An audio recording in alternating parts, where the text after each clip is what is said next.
कोई बताएंगे मुझे? स्क्रीन, रिकॉर्डिंग और साउंड, तीनों चीजें क्लियर हैं?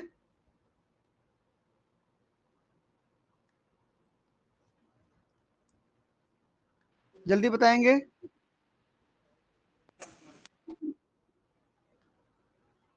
बोलिए, आपका आवाज नहीं आ रहा है।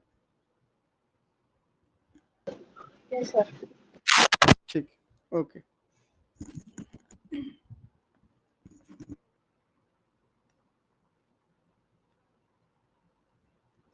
चलिए भाई, आज हम पढ़ने वाले हैं फिजियोलॉजी ऑफ साइकॉन।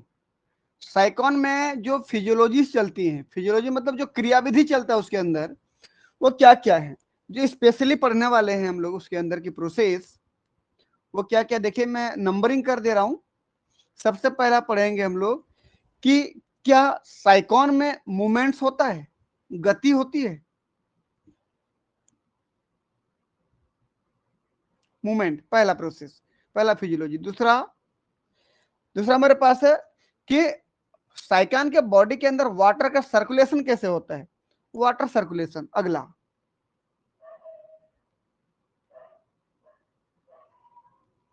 ये हो गया।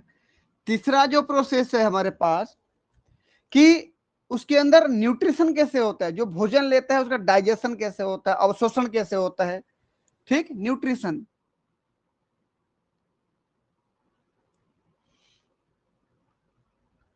और जो चौथा प्रोसेस है हमारे पास कि उसके अंदर रेस्पिरेशन कैसे होता है।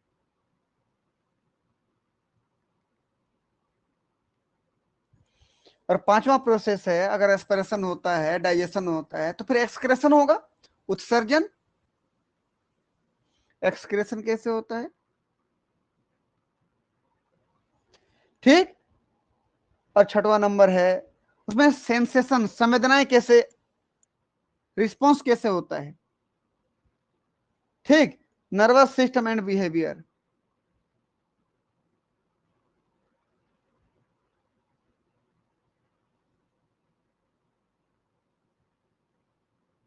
ये ठीक। और लास्ट में देखेंगे हम कि रिप्रोडक्शन कैसे होता है। तो ये कुछ प्रोसेस है जो साइकॉन के बॉडी में चलते हैं। तो सबसे पहले हम बात करेंगे मूवमेंट्स की। देखिए, सबसे पहला हमारे पास है मूवमेंट। कोई बताए मुझे कि साइकॉन में मूवमेंट होता है?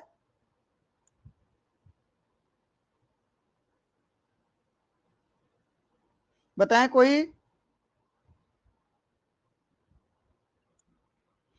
क्या कोई लोकोमोटर ऑर्गन है इसमें, प्रचलन अंग है?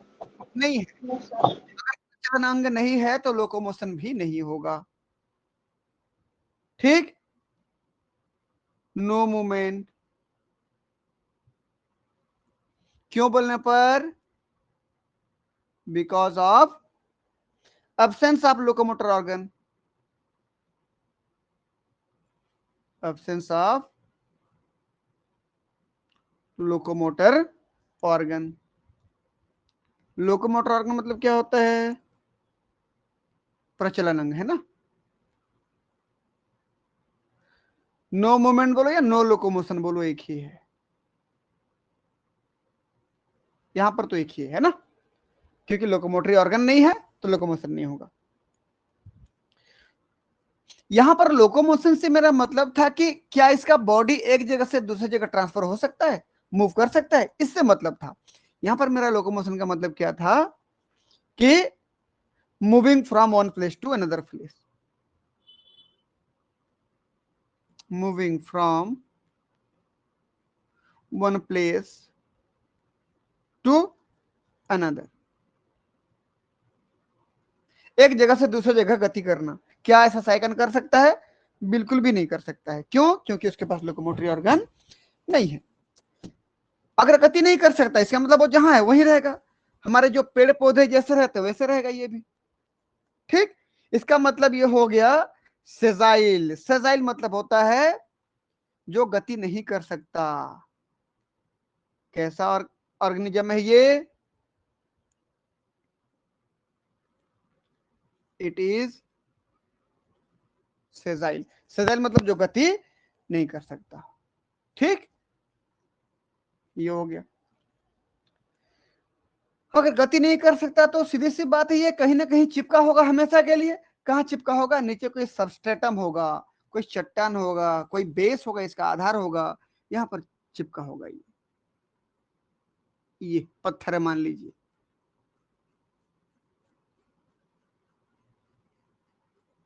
ये substratum, because it is permanently attached with substratum। ये हो गया भाई। ठीक, लेकिन अगर पूरे बॉडी की बात करो, आप साइकॉन के पूरे बॉडी की बात करो, तो ये कॉन्ट्रेक्टाइल मूवमेंट शो करता है। कॉन्ट्रेक्टाइल मूवमेंट मतलब पूरा बॉडी कॉन्ट्रैक्ट होता है, सिकुड़ता है, फैलता है, सिकुड़ता है, फैलता है। जैसे आप सांस लेते हो तो आपकी छाती फूल जाती है, सांस छोड़ते हो तो सिकुड़ जाती है। ऐसे इसका पूरा बॉडी कॉन्ट्रैक्ट रिलैक्स हो सकता है, लेकिन पूरा बॉडी मूव नहीं कर सकता। ठीक, तो पूरे बॉडी में कॉन्ट्रैक्शन रिलैक्शन क्यों होता है? क्योंकि आपको पता है इसका जो सबसे आउटर लेयर होता है पिनेकोडर्म, पिनेकोडर्म में हाईली कॉन्ट्रैक्टाइल पावर पाई जाती है। पिनेकोडर्म की जो लेयर होती है ना, बाहरी लेयर, हमने बात किया था, आगे नीचे होगा भी देखना कहीं पर। ये जो पिनेकोडर्म की लेयर है, ये लेयर है, इस लेयर में कॉन्ट्रैक्शन रिलैक्शन की पावर पाई जाती है, इसलिए पूरा बॉडी में कॉन्ट्रैक्शन रिलैक्शन हो सकता है। चलिए यहां लिख दो मैं इसको,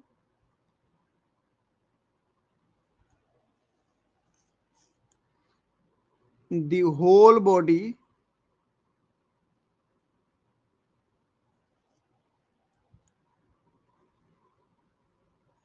में शो, बहुत ही धीरे धीरे होता है लेकिन ना, इतना नहीं होता कि बहुत ज्यादा सिकुड़ गया, बहुत ज्यादा फैल गया, हल्का हल्का होता है। इतना होता है कि वाटर बाहर जा सकता है आसानी से, है ना, जो अंदर आता है बाहर जाता है।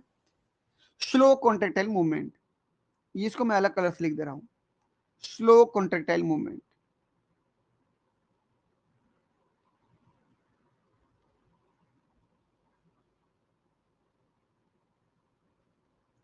ये क्यों बोलने पर? Because it's outermost layer, it's outermost layer of cell. कौन सा सेल था? पिनेकोडर्म, पिनेकोसाइड जिसको बोलते थे हम लोग। Pinacoderm is highly contractile, highly contractile. ठीक, बाकी इनके जो भी और सेल्स हैं जो मूव करते हैं बॉडी के अंदर, जैसे हम बात करें यहां पर देख लो, आप यहीं पे देख लो, इसके अंदर जो सेल्स हैं, जैसे मैं जूम कर दूं यहां पर, ये जो सेल्स अमीबोइड सेल्स हैं, ये अमीबोइड सेल्स अमीबा जिस प्रकार से मूवमेंट करता है, स्यूडोपोडिया मूवमेंट, स्यूडोपोडिया के द्वारा ऐसा मूवमेंट यहां पर होता है इस सेल के द्वारा। कौन से सेल के द्वारा बताएं कोई? अमीबोइड सेल के द्वारा अमीबोइडल मूवमेंट जैसी स्थिति यहां पर आती है। कहां पे? मेसेनकाइम में। ये अमीबोइड सेल यहां से एक जगह से दूसरी जगह ट्रांसफर कर सकता है। क्यों कर सकता है बोलने पर? क्योंकि उसमें स्यूडोपोडिया बनते हैं, फिर विलुप्त हो जाते हैं, फिर बनते हैं, फिर विलुप्त हो जाते हैं। जिस प्रकार से अमीबा मूवमेंट करता है, उस प्रकार से यहाँ के ये अमीबोसाइड सेल भी मूवमेंट करते हैं। ठीक, चलिए मैं यहां पर लिख दूं,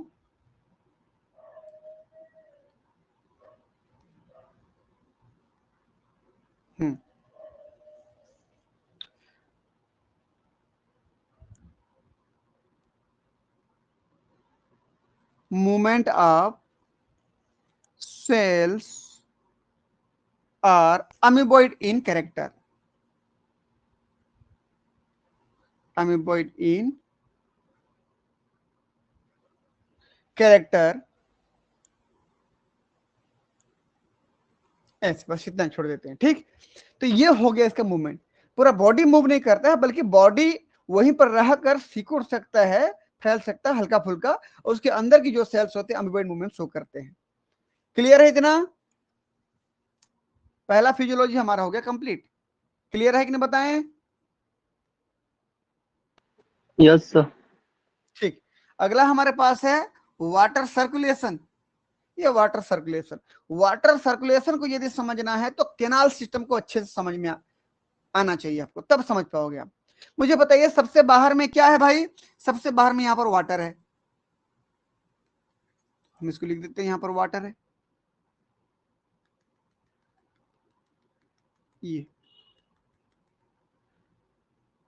ये वाटर है। अब मुझे बताइए वाटर कौन से रास्ते से अंदर आए बताओ? सबसे पहले क्या मिलेगा उसको?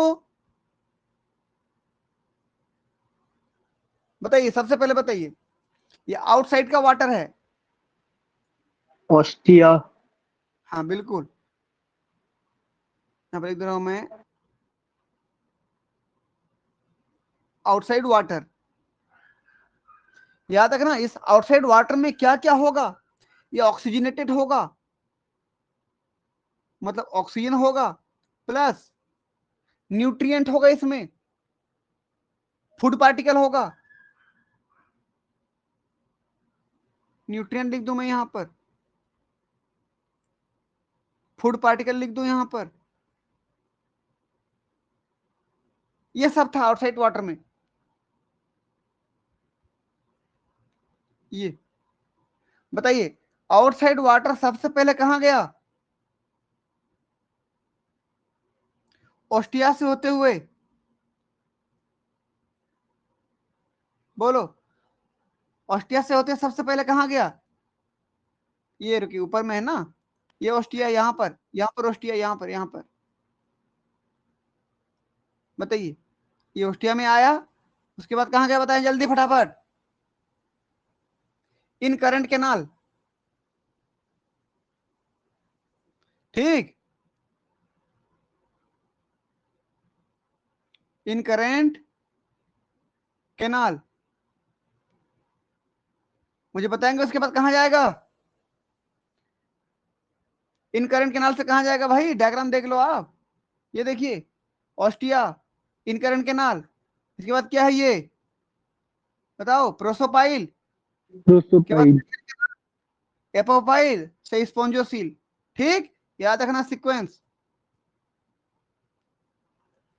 यही सीक्वेंस पूछेगा एग्जाम में आपको कि वाटर कहां से कहां जाता है। चलिए, इन करंट केनाल से कौन से पोर के द्वारा? प्रोसोपाइल के द्वारा कहां चला गया? फ्लैजिलेटेड चैम्बर बोलते हो जिसको आप, रेडियल केनाल के नाम से जानते हो, flagellated chamber, radial canal, flagellated chamber, जिस नाम से जानो वही है ये।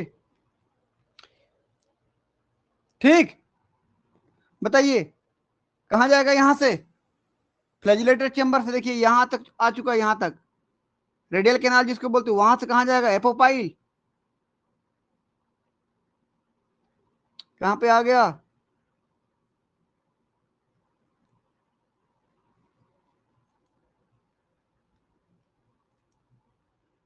यहीं से कर दूं?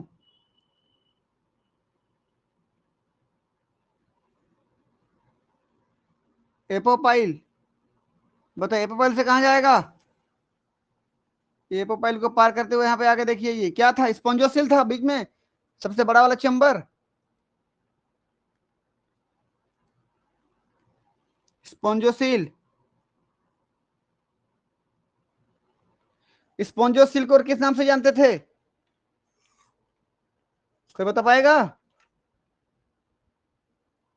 पैरागैस्ट्रिक कैविटी,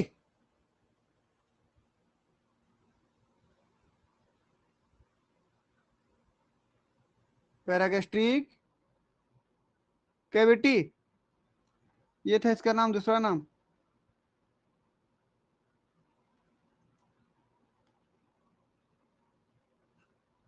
ये हो गया। अब बताइए, एपोपाइल से स्पोंजियोसिल आ गया वाटर, उसके बाद कहां जाएगा बताएं कोई? ऑस्कुलम से होते हुए आउटसाइड,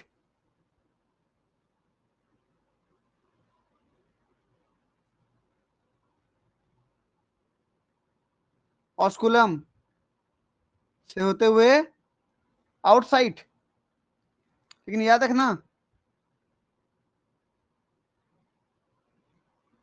आउटसाइड, लेकिन जो आउटसाइड वाटर जाएगा उसमें अंतर होगा, अंदर आने वाले वाटर में अंतर होगा, बाहर जाने वाले वाटर में अंतर होगा। मैं इसको यहां पर न लिखकर मैं ऊपर में लिख दे रहा हूं, चलिए तब दोनों में ज्यादा समझ में आएगा अंतर। अभी बाहर चला गया वाटर, देखिए तो जो वाटर अंदर आया था उसमें क्या क्या थी बताएं कोई? ऑक्सीजनेटेड था, ऑक्सीजन आया था, ऑक्सीजन, और बताएं क्या आया था? न्यूट्रिएंट, और क्या था? Food particle. अभी जो बाहर निकला उसमें क्या होगा बताएंगे कोई? CO2। इसी बीच में रेस्पिरेशन हो गया, इसका मतलब सभी सेल को भिगाते भिगाते चला गया ना, उसी बीच में रेस्पिरेशन हो गया, गैस एक्सचेंज हो गया, O2 को दे दिया गया, CO2 को छोड़ दिया गया। अगला, न्यूट्रिएंट फूड पार्टिकल को ले जाया गया और बचे खुचे पदार्थों को निकाल दिया गया। मतलब क्या मिलेगा? उत्सर्जी पदार्थ मिलेंगे कि नहीं? अमोनिया मिलेगा इसमें, अमोनिया। समझ में आया? हाँ या ना? Yes sir. हाँ, तो दोनों वाटर में अंतर होता है, अंदर आने वाले वाटर में और बाहर निकलने वाले वाटर में। ये आउटसाइड वाटर, देखिए एक सर्कल पूरा हो गया, ये हमारा ये प्रोसेस चलता है। यहां पर जहां जहां छिद्र है उस छिद्र को मैं अलग कलर से कर दे रहा हूं, अब समझ लेना। ये यहाँ पर पोर्स हैं, जैसे ऑस्टिया एक पोर्स है, एक छिद्र है। यहाँ पर प्रोसोपाइल भी एक क्या है? एक पोर है, छिद्र है। यहाँ पर एक एपोपाइल भी क्या है? एक छिद्र है। और ऑस्कुलम सबसे बड़ा छिद्र है, ऑस्कुलम सबसे बड़ा छिद्र है। बाकी जो बच गए वो सब कैनाल है। ठीक, इन करेंट कैनाल को इनहेलेंट कैनाल के नाम से भी जानते हो, और रेडियल कैनाल को एक्सहेलेंट कैनाल के नाम से भी जानते हो। हमने यहाँ पर डायग्राम में शायद बनाया भी था, मैं दिखा दूं, चलिए एक बार आपको।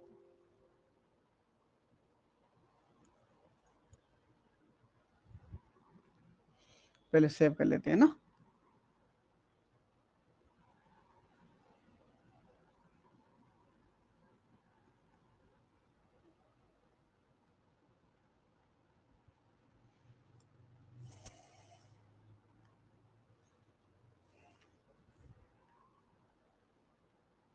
चलिए भाई देखते हैं।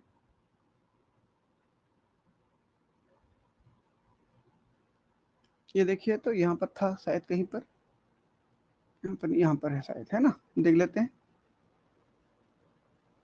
देख लें आप लोग कि जहां पर इन करंट कैनाल है, कहां लेके हम लोग इन करंट कैनाल को इनहेलेंट कैनाल के नाम से जानते हैं, और रेडियल कैनाल को एक्सहेलेंट कैनाल के नाम से भी जानते हैं। मतलब कुछ भी नाम दे सकता है ना आपको एग्जाम में।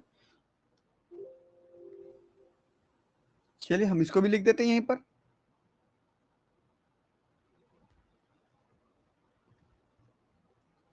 इन करंट कैनाल को हम इनहेलेंट कैनाल के नाम से भी जानते हैं,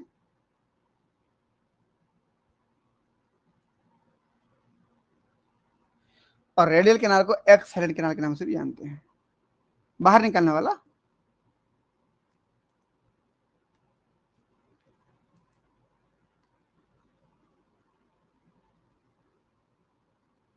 एक्सहेलेंट कैनाल। ठीक, ये हो गया। तो ये तो हो गया वाटर का सर्कुलेशन, कि किस प्रकार से आउटसाइड का वाटर फिर कुल मिला के फिर आउटसाइड में वो आ जाता है, पूरे बॉडी में घूमने के बाद पुनः कैसे अपनी जगह पे वापस आ जाता है। ये एक चक्र पूरा हुआ, किसमें? साइकॉन में, याद रखना। फिर आउटसाइड में आ गया वो, फिर यहां से रिपीट होगा। लेकिन अब फिर वो अंदर के मटेरियल बदल जाएंगे ना, याद रखना इसको। चलिए अब मैं बात कर रहा हूं कि ये जो वाटर जो कैनाल सिस्टम चला, इसमें कुछ स्पेशल चीजें हैं जिसको आपको जानना बहुत जरूरी है।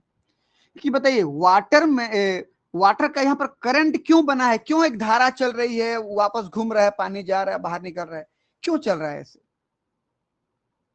क्यों चल रहा है? बोलने पर कोई ना कोई तो होगा जो ऐसा काम कर रहा होगा। तो यहाँ पर देखिएगा आप, ये जूम कर रहा हूं, देखिए ये रेडियल कैनाल को देखिए आप, ये रेडियल कैनाल, इस रेडियल कैनाल में ये जो सेल दिख रहे हैं choanocyte cells, flagellated chamber, flagellated cell जिसको बोलते हो आप, इस फ्लैजिलेटेड सेल में फ्लैजिला पाया जाता है, कोइनोसाइट सेल में फ्लैजिला पाया जाता है। फ्लैजिला दिख पा रहा है आपको? फ्लैजिला दिख पा रहा है? हाँ या ना? Yes sir. हाँ तो यस सर। यहाँ पर जितना भी फ्लैजिला होंगे सब में एक प्रकार का मूवमेंट हो रहा होगा। चलिए मैं डायग्राम को यहां पर दिखा दूं, न्यूट्रिएंट वाले में ही देख लेते हैं आप लोग, यही देख लेते हैं। चलिए ये जितना भी फ्लैजिला दिख पा रहा है आपको, ये फ्लैजिला सब में एक प्रकार का मूवमेंट यहाँ पर चल रहा होता है, बीटिंग की मूवमेंट जिसको बोलते हैं। फ्लैजिला में बीटिंग होती है, तो ये फ्लैजिला कैसे बीट करता है देखिए, ये एक ही दिशा में बीट करते हैं, इधर इधर इधर। जिस प्रकार से आप आगे तैरते हो तालाब में तो पानी को किधर ढकेलते हो? अपने दोनों हाथों से पीछे ढकेलते हो। जब पीछे ढकेलते हो तब आपका शरीर आगे बढ़ता है, तो पानी किधर भागा? पीछे की ओर भागा कि नहीं? आपने अपने हाथों को आगे लेके पीछे किया तो पानी उस आपके डायरेक्शन में, हाथ के डायरेक्शन की दिशा में चला गया। सेम ऐसे ये फ्लैजिला यहां से ऐसे ऐसे ऐसे ऐसे कर रहे होते हैं, तो जितना वाटर आता है इधर से ये वाटर चला जाता है एपोपाइल से होते हुए स्पोंजोसेल की तरफ। तो इस प्रकार की मूवमेंट को बोलते हो क्या? Beating movement. कौन सा मूवमेंट? Beating movement. फ्लैजिला में बीटिंग मूवमेंट हो रहा है। चलिए थोड़ा सा बस समय दे मुझे, मैं इसको मिटा दूं पहले।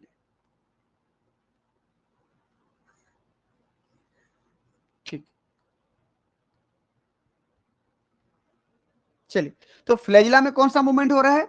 बीटिंग मूवमेंट हो रहा है। लेकिन याद रखना जितना फ्लैजिला यहां पर है, ऐसा मत सोचना कि ये सारे के सारे फ्लैजिला एक ही टाइम पर बीट कर रहे हैं, ये नहीं, ये सब रेंडमली बीटिंग करते रहते हैं, कोई किसी से मतलब नहीं रखता। याद रखना कि ये फ्लैजिला कब बीटिंग करेगा तो मैं कब बीटिंग करूंगा, ऐसा कुछ नहीं होता है। ये कब मूव करेगा तो मैं कब मूव करूंगा, ऐसा कुछ नहीं होता। ये अपने आप में स्वतंत्र हैं, ये अनकोऑर्डिनेटेड मैनर में मूव करते हैं। अनकोऑर्डिनेटेड मतलब कोई किसी की बात नहीं मानता, कोई किसी लय में, सुर में, ताल में नहीं चलता है। ये सब अपनी मर्जी से अपना मूवमेंट करते हैं। हाँ, लेकिन ये मूवमेंट एक ही दिशा में करते हैं। किधर करते हैं? एपोपाइल की तरफ मूवमेंट करते हैं, तो सारा पानी इधर जाता है। समझ में आया? और पानी में जितना फूड मटेरियल ऑक्सीजन आया था सब इधर से होते हुए इस कोइनोसाइट सेल को भिगाते हुए ये आगे बढ़ता है। क्लियर है?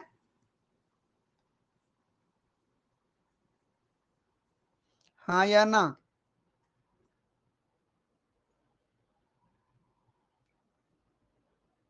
सुन पा रहे हो कि नहीं? Yes sir. Yes sir. ठीक, तो सबसे पहला देखें भाई, force for water circulation is provided by. जब भी वाटर सर्कुलेशन होता है तो वाटर बाहर से अंदर जाएगा। वाटर जो है देखिए इधर से अंदर आएगा, ऐसे अंदर आएगा, ostia, incurrent canal, prosopyle, radial canal, apopyle, spongocoel, osculum से होते हैं बाहर। तो ये जो फोर्स एक ताकत से घूम रहा है वाटर, कौन करेगा इसको? कौन करवाएगा ऐसा? बताएं मुझे, किसकी वजह से हो पाएगा? फ्लैजिला। बिल्कुल फ्लैजिला की वजह से। अगर फ्लैजिला में मूवमेंट नहीं होगा तो ऐसा कभी भी नहीं हो पाएगा। ये फ्लैजिला में मूवमेंट होना चाहिए ना, ऐसे ऐसे, तब तो इधर से वाटर की करंट बहेगी तो पानी इधर से आएगा, क्योंकि इधर से बाहर निकल रहा है। ठीक, तो ये केवल किसकी वजह से संभव हो पाता है?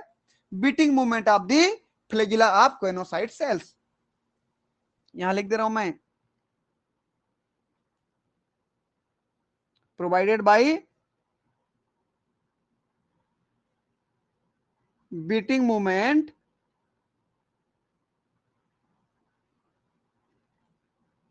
Of flagella.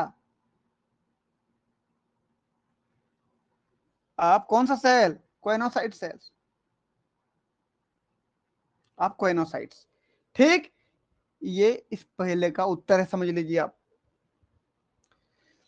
अभी बोला हूं मैं, क्या सारे फ्लैजिला एक ही समय पर एक निश्चित तरीके से मूव करते हैं? क्या एक निश्चित तरीके से मूवमेंट होती है इसमें? एक लय में होता है? नहीं सर। नहीं होता है, कोई भी किसी भी अपने मर्जी से करते हैं ये लोग, तो अनकोऑर्डिनेटेड मैनर में होता है मूवमेंट। कैसा होगा देखिए, flagella of choanocytes beat uncoordinated manner. बहुत इंपॉर्टेंट लाइन है ये, अनकोऑर्डिनेटेड मैनर में होते हैं। क्यों बोलने पर आगे बताऊंगा, क्योंकि इनमें नर्वस सिस्टम डेवलप नहीं है, तो कोई किसी की बात नहीं सुनता है, कोऑर्डिनेशन नहीं होता है, कम्युनिकेशन नहीं होता है आपस में। ठीक, कोई अपने मर्जी, हर सेल अपने अपने मर्जी से काम करते हैं। चलिए भाई, अब बीटिंग एक्शन जो होता है कहां से होता है भाई? देखिए, ये कोइनोसाइट सेल बना दिया गया, देखिए ध्यान से, ये कोइनोसाइट सेल्स है, देख पा रहे हो आप, ये कोइनोसाइट सेल। इस कोइनोसाइट सेल में ये फ्लैजिला है, देखो फ्लैजिला ये। और फ्लैजिला में मूवमेंट कहां से होगा? मूवमेंट होती है इसके बेस से लेकर टिप की तरफ। किधर से होती है? शुरुआत कहां से होगा? बेस से होता है, किधर? इधर टिप की तरफ। कुछ समझ में आ रहा है?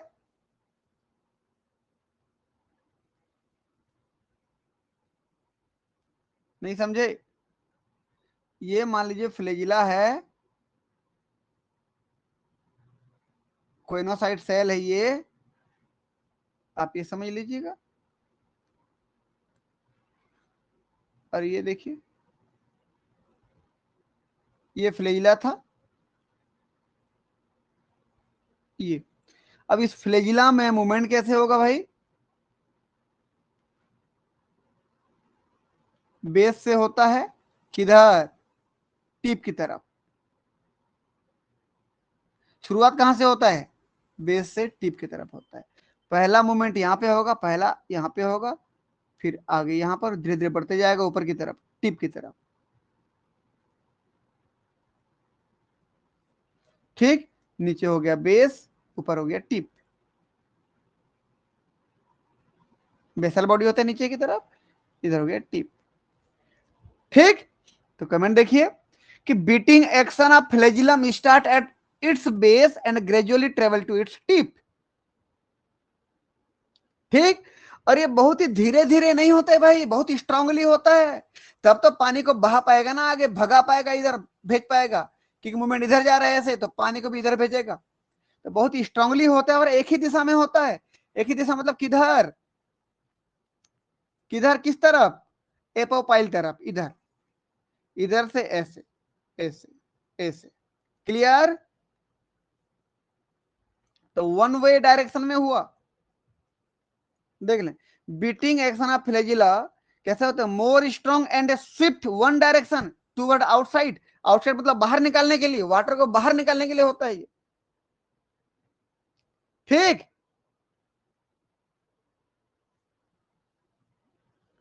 हाँ या ना?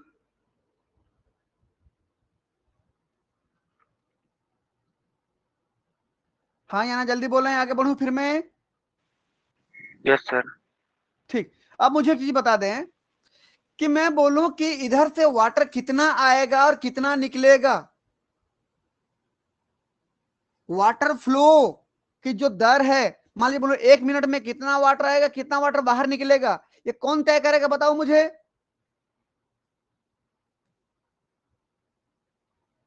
बोलो जल्दी, कौन तय करेगा?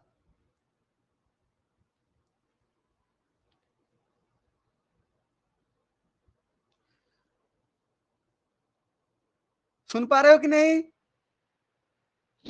Ostia and osculum. हाँ जी, कोई बोले कुछ? उल्लास बोले जैसा लगा मुझे। यस सर, वो ऑस्टिया और ऑस्कुलम में जो कॉन्ट्रेक्शंस होगा वो बिल्कुल, जो है बहुत बढ़िया। रेगुलेट करेंगे। आप ये समझ लीजिए, आपका ये घर है, ठीक, यहाँ पे एक दरवाजा है, यहाँ पे एक दरवाजा है। मैं ये बोल रहा हूं कि इधर से हवा आता है, एयर आता है, इधर से एयर निकलता है। तो इस घर को एरिएटेड करते हुए, मतलब वायु से भरते हुए बाहर निकालना है एयर को। तो बताइए कौन कंट्रोल करेगा? ये रास्ता। जब खुलेगा तो आएगा, बंद होगा तो नहीं आएगा एयर। समझ में आया? तो ठीक वैसे साइकिन के बॉडी के अंदर कितना वाटर कितने मिनट में कितना वाटर जाएगा, कितना बाहर निकलेगा, ये दोनों दरवाजे ही तो तय करेंगे ना। ये पानी को अंदर लाने वाला दरवाजा ऑस्टिया जिसको बोलते हो, और पानी को बाहर निकालने वाला दरवाजा जिसको ऑस्कुलम बोलते हो। ठीक, ये दोनों दरवाजे ही तय करेंगे, खुलेंगे बंद होंगे तो पानी आएगा, बंद होगा नहीं आएगा, रुक जाएगा। ठीक, क्लियर है कि नहीं?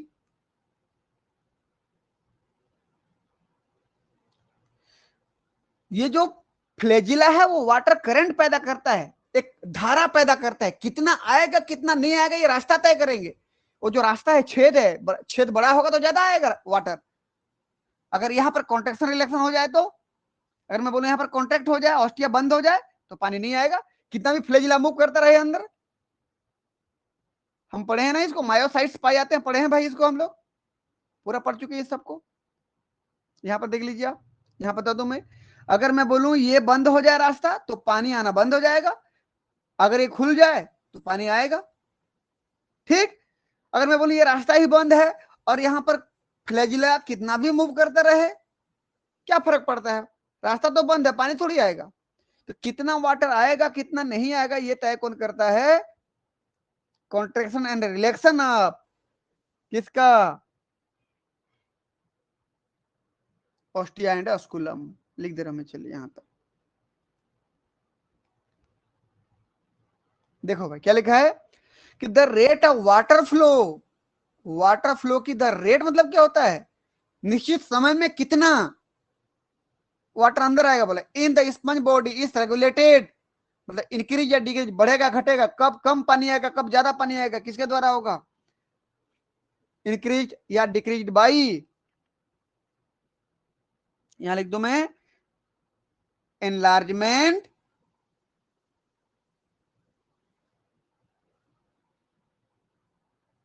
बड़ा होना, या कंस्ट्रिक्शन मतलब छोटा होना। कंस्ट्रिक्शन ऑफ किसका? Ostia and osculum.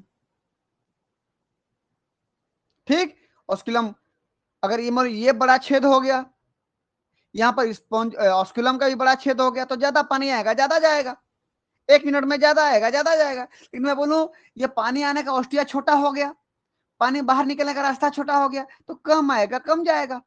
क्लियर है? हाँ या ना? हाँ या यस ना? सर।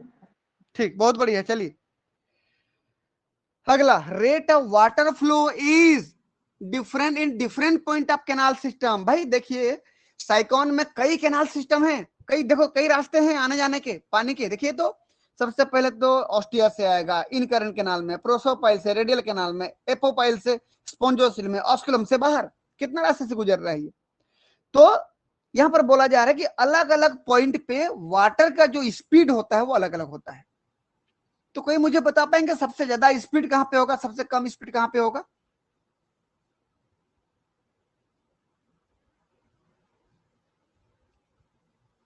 वाटर करंट की जो फ्लो होगी स्पीड होगी कहां पे कम कहां पे ज्यादा, बता पाएंगे कोई?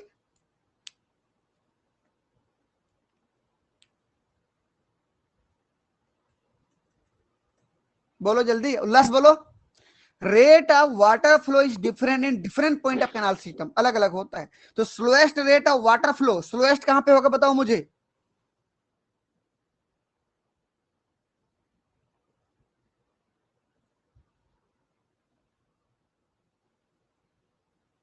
सबसे कम कहां पे होगा इस पूरे साइकॉन में? सबसे धीरे से कहां चलेगा वो? तो सबसे धीरे से कहां चलेगा बोलने पर ध्यान देंगे, जहां पर हमारे पास फ्लैजिला हैं। यही भाई, यहीं से तो शुरू हो रहा है ना, यहीं से काम शुरू हो रहा है, जहां से शुरू होगा वहीं सबसे स्लो होगा। समझे कि नहीं? जहां पर काम हो रहा है, स्टार्ट हो रहा है, और सबसे कम होगा। समझे? Yes sir. तो सबसे स्लोएस्ट वाला पॉइंट कौन सा होगा? Radial canal.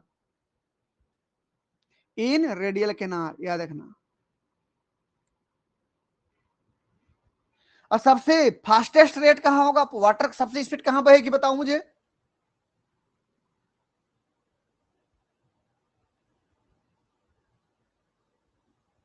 अब इमेजिन करो ना जी, देखो इधर से जब वाटर अंदर आ रहा है ऐसे, ये चेंबर तो बड़ा हो गया, यहाँ भाई बहुत ज्यादा जगह है तो स्पीड थोड़ी होगा यहाँ पर। हाँ, तो धीरे धीरे बहेगा, धीरे धीरे बहेगा, इधर धीरे धीरे बह रहा है। तो कहने का मतलब ये हुआ कि रेडियल कैनाल से स्पॉन्जोसील इधर तो धीरे धीरे चल रहा है, तो स्पीड कहां होगा फिर? इन करंट कैनाल में, क्योंकि यहाँ का खाली होते जा रहा है कि ना, बताओ मुझे। अब खुद इमेजिन करो ना जी, मैं बोला यहां से कोइनोसाइट का फ्लैजिला मूव किया तो यहाँ का वाटर यहाँ आया, यहाँ का वाटर इधर जा रहा है। भाई जब यहाँ का वाटर यहाँ आया तो यहाँ कहां से आया था? रेडियल कैनाल में कहां से आया था, बताओ मुझे। जब यहाँ पर मूवमेंट हुआ, यहाँ का वाटर स्पॉन्जोसिल में गया, उधर धीरे धीरे चल रहा है, क्योंकि बहुत बड़ा एरिया है, बहुत बड़े एरिया में धीरे धीरे पानी बहता है ना। छोटे छोटे नालों में पानी स्पीड से बहता है, और तालाबों में बहुत स्लो फ्लो होता है, धीरे धीरे। तो बताइए, यहां से जब वाटर फ्लो होते होते गए स्पॉन्जोसिल में, इधर धीरे धीरे चल रहा है पूरा, लेकिन जब यहां से यहां गया, रेडियल कैनाल से स्पॉन्जोसिल में गया, तो रेडियल कैनाल से कहां आया था? इनकरेंट कैनाल से आया था। तो इनकरेंट कैनाल तो खाली हो गया ना, अब बाहर से घड़घड़ाते हुए भरेगा यहाँ पर जल्दी से। तो सबसे ज्यादा फ्लो कहां पे होगा? इनकरेंट कैनाल में। समझ में आया कि नहीं? बाहर तो पानी भरा है ना, आउटसाइड में पानी भरा है, और इनकरेंट कैनाल खाली हो गया, क्योंकि इनकरेंट कैनाल के पानी को रेडियल कैनाल में भेज दिया स्पॉन्जोसिल में, तो इनकरेंट कैनाल खाली हुआ तो फट से भर जाएगा ये। तो इसलिए सबसे फास्टेस्ट कहां पे होगा, बताओ मुझे, जल्दी बोलो। इनकरेंट कैनाल में। इनकरेंट कैनाल में। क्लियर है ना? हाँ या ना? Yes sir. चलिए, अब जब वाटर का यहां पर सर्कुलेशन हो रहा है, पूरा वाटर बह रहा है, बाहर से आया, पूरे कैनाल सिस्टम से गुजरते हुए, अलग अलग रास्तों से गुजरते हुए बाहर चला गया, इतने बीच में कौन कौन सा प्रोसेस हो पाया साइकन के अंदर? क्या क्या कौन कौन से काम में मदद मिला साइकन को? कोई बता पाएंगे? सबसे पहला काम तो ये हुआ कि भैया बाहर से भोजन भी आया कि नहीं, बताओ मुझे। फूड पार्टिकल आया कि नहीं, बहते बहते साथ में प्लैंक्टन्स वगैरह आ गए, तो न्यूट्रिशन में मदद मिला कि नहीं? Yes sir. ये देखिए फूड पार्टिकल लिखे हो, न्यूट्रिएंट फूड पार्टिकल, पानी आ रहा है अंदर, तो बिल्कुल इसमें मदद मिल रहा है। दूसरा, ऑक्सीजन आ रहा है तो रेस्पिरेशन में मदद मिल रहा है। और तीसरा, जब पानी अंदर आकर बाहर निकल रहा है, तो बाहर निकलते समय देखिए तो अमोनिया CO2 भी निकल रहा है ना, तो एक्सक्रेशन में मदद मिला कि नहीं? एक्सक्रेशन में भी मदद मिला। चलिए मैं लिख दे रहा हूं यहां पर,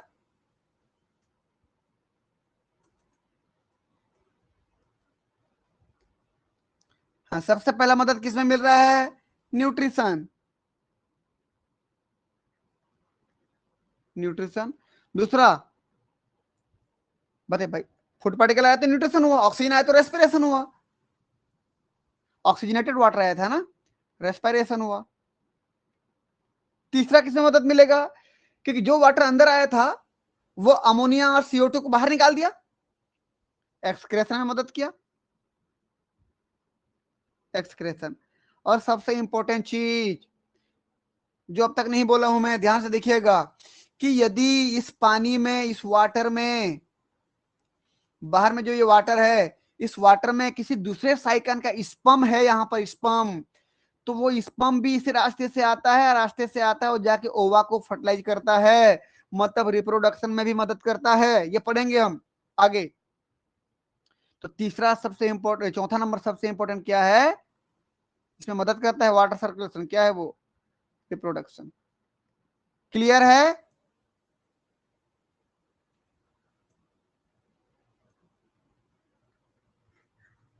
हाँ या ना बताएं जल्दी।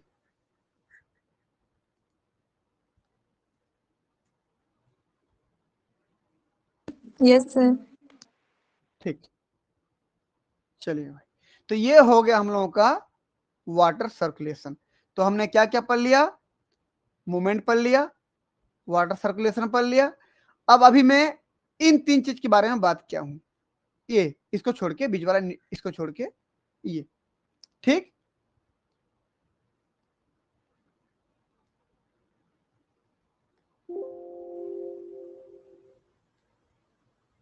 बस एक मिनट सेव कर लूं मैं।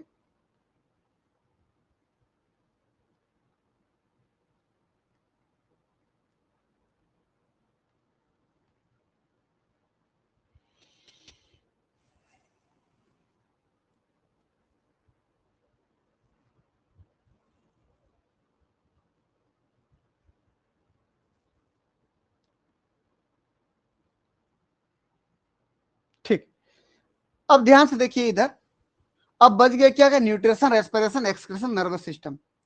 तो इसमें से ये जो चारों हैं, मैं ये एक लेक्चर में कल सुबह लूंगा, और ये प्रोडक्शन थोड़ा बड़ा है तो कल शाम को लूंगा इसको मैं। ठीक है, आज हमने ये टेस्ट करने के लिए क्लास लिया था, ठीक ठाक हो रहा है, अच्छा आपके काम आ जाएगा। अगर हमारे इसमें रिकॉर्डिंग नहीं भी होता है ना, तो आपको मैं यूट्यूब का लिंक शेयर कर दूंगा, आप उसमें से जाके देख लेना। यूट्यूब को कोई भी देख नहीं पाएगा आपके अलावा। ठीक,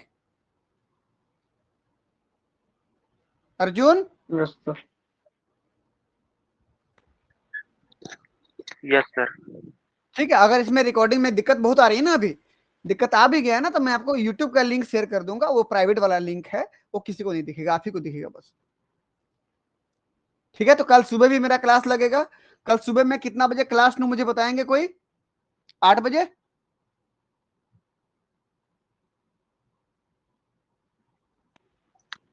9 बजे के आसपास सर। 9 बजे के आसपास, ठीक है। मैं 9 बजे के आसपास, 9 बजे क्लास लूंगा। ठीक, 9 बजे मैं आपको नोटिफिकेशन भेजूंगा, सब लोग जुड़ जाना। कल सुबह एक बार क्लास होगा, शाम को एक बार, दोनों टाइम क्लास होगा, है ना, याद रखना इसको। जी सर। ठीक, चलिए फिर मिलते हैं नेक्स्ट क्लास में, तब तक के लिए सभी बच्चों का बहुत बहुत धन्यवाद। गुड नाइट, शुभ रात्रि।